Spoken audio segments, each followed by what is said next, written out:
घर में पढ़ने लिखने का खानदानी माहौल था ही, लेकिन राही साहब की किताबों से दोस्ती जरा गहरी छनी। चौथी जमात में उन्हें हड्डियों की टीबी हो गई। पूरे 5 बरस तक बिस्तर में लेटे रहना पड़ा। पूरा का पूरा शरीर एक लकड़ी के फ्रेम में बांध दिया गया था। पर तारीफ है घर के बेइंतहा मोहब्बत भरे माहौल की कि बच्चे ने अपने को कभी दयनीय या निरीह नहीं समझा। परिवार यदि सिनेमा देखने जा रहा है तो पूरा का पूरा लकड़ी का फ्रेम मासूम भाई को लिए गाड़ी के हुड पर रख दिया जाता था। सिनेमा हॉल में नन्हे मियाँ ठाठ से लेटे लेटे सिनेमा देखने का मजा लेते रहते। फिल्में तो फिल्में, चारपाई पर लेटे लेटे नन्हे हाथों से पतंग उड़ाते रहते थे। चरखी रहती थी कल्लू कक्का के हाथों में। वे कहानियां मजेदार सुनाते थे। कहानियां सुनते सुनते मासूम को कहानियों की किताबें पढ़ने का चस्का भी लग गया। घर में काफी किताबें थी। उनके अब्बा के पास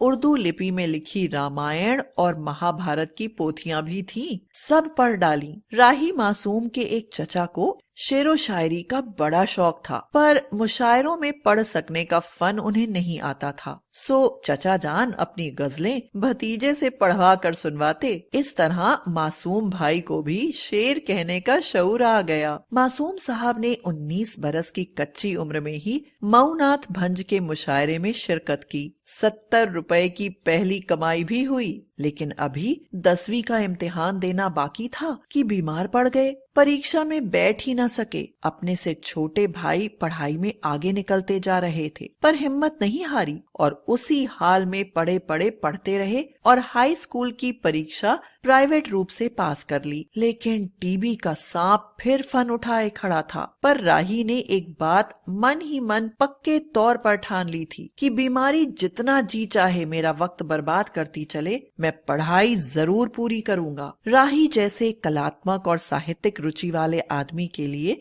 2 ही रास्ते थे। एक था रेडियो और दूसरा फिल्म जगत। राही जी को सरकारी नौकरी भी मिली, पर उन्हें सरकारी नौकरी करना भी मंजूर नहीं था। फिल्मों का क्षेत्र ही उन्हें खींच रहा था। आर चंद्रा अपनी मुशायरा नाम की फिल्म लिखाने के लिए राही साहब को बम्बई ले आए। अब तक 300 से ज्यादा फिल्में लिख चुके हैं राही साहब। मैं तुलसी तेरे आंगन की हो या अंधा कानून हो, बेमिसाल हो या आखिरी रास्ता, हर फिल्म अपनी तरह की निराली फिल्म है। लेकिन शीर्षस्थ स्थान पर प्रतिष्ठित किया है महाभारत ने। इस बेमिसाल धारावाहिक के लेखक के रूप में राही मासूम रजा का नाम पूरे हिंदुस्तान की सीमाओं को लांघकर 10 दिशाओं में फैल गया। संस्कृत निष्ठ हिंदी में जब उर्दू की मिठास भरी रवानगी का अद्भुत मिश्रण राही साहब ने किया तो वह सहज रूप से जनमानस पर छा गई। महाभारत की पटकथा और संवादों का ही कमाल था